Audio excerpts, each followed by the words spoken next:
السلام علیکم ورحمۃ اللہ وبرکاتہ. زه یم تاسو ورور ولید الله زل بیا د پښتو ټک یوټیوب چینل له طرف نه تاسو په خدمت کې حاضر ما ملګرو په نوې ویډیو کې تاسو ته راغلی چې څنګه کولای شئ تاسو چې خپل په موبایل باندې په اپ سکرین باندې ویډیو ریکارډ کړئ. مطلب تاسو یو داسې ځای ته لاړ شئ چې هلته کې تاسو ته موبایل استعمال بند وي او تاسو هلته ویډیو کول غواړئ. ټیک ده، نو تاسو به ویډیو کوئ خو چاته به دا پته نه لګي چې د ویډیو کوي، ځکه چې تاسو د موبایل سکرین به اپ وي، مطلب تاسو د موبایل سکرین به بالکل تور وي او تاسو موبایل به لګیای ویډیو به کوي. د دې نه علاوه تاسو دغه کم ویډیو ریکارډر چې دی کم چې زه تاسو ته نن درښایم هغه تاسو ټایم او ډیټ هر څه چې دی هغه سیټ کولی به شئ په هغه ټایم په هغه تاریخ په هغه وخت په دا ستاسو موبایل په خپله چې دی دغه ویډیو به شوټ کوي، ریکارډینګ به کوي تاسو له بالکل په بند سکرین باندې په اف سکرین باندې.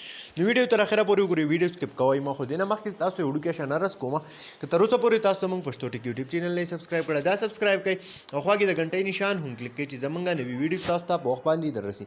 ملګرو دې لپاره به تاسو ته اپلیکیشن ضرورت وي، دغه اپلیکیشن لینک چې دی هغه موږ تاسو ته په ډسکرپشن کې راکړی دی. ټیک ده، دا وګورئ تاسو ته به یو داسې شان انټرفیس راشي کله چې دا تاسو خپل موبایل ته انسټال کړئ دا بس تاسو نه ټرو پرمیشن غواړي. ټیک ده، تاسو به سمپلی دی له دغه پرمیشن چې دی دا پرمیشن به دی له ورکړئ. دې له چې تاسو کله پرمیشن ورکو دلته دا 3 ډاټس دي که نه، په دې چې تاسو کله کلیک وکړئ دې کې تاسو څه کولی شئ ویډیو ایډیټینګ چې دی هغه پکې هم کولی شئ. مطلب دغه ویډیو چې کومه تاسو ریکارډ کړئ بیا هغې کې تاسو ایډیټینګ وغیره کوئ نو هغه تاسو کولی شئ. اوس به دا تاسو په دغه ټایم کوئ څنګه چې په دغه ټایم په دغه تاریخ دې له به تاسو څنګه شیډیول ورکوئ. دلته تاسو له یو دریم آپشن راکړی دی شیډیول ویډیو ریکارډینګ، په دې به تاسو سمپلی کلیک وکړئ. دې ځینې دلته ایډ آپشن یې تاسو راکړی دی، په دې به تاسو کلیک وکړئ.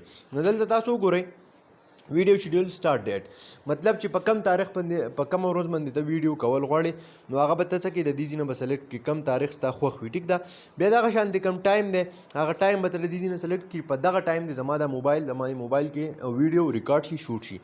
دغه شانتې بیا د دې ډیوریشن دی، مطلب ته وایې ګنټه دی ویډیو شي 15 منټ وشي 5 منټ وشي 10 منټ وشي څونه وخت کول غواړي. ټیک ده، اوس کیمرا ډایرکشن ته سلیکټ کول غواړي ته وایې چې په فرنټ کیمرا دی وشي یا دی په بیک کیمرا باندې وشي هغه هم ته له دې ځای نه څه کولی شي کتلی شي. دې نه علاوه دا د ریپیټ کولی هم شي که نیمه ګنټۍ هغې نه بعد بل ټایم هغه بیا واپس ریپیټ شي. دغه ویډیو به تاسو له څه کېږي په بالکل په بند کیمرا به ستاسو کېږي، مطلب ستاسو د موبایل چې کوم کیمرا ده هغه به ستاسو د موبایل سکرین چې دی هغه به آف وي. دې نه به سمپلي سټارټ باندې تاسو کلیک ووایئ، خو زه یې ځکه نشم کولی که زه یې کوم نو زما کم ویډیو کم سکرین ریکارډر چې دی دې کې بیا زما آواز نه ټایپ کېږي او دا آف کېږي.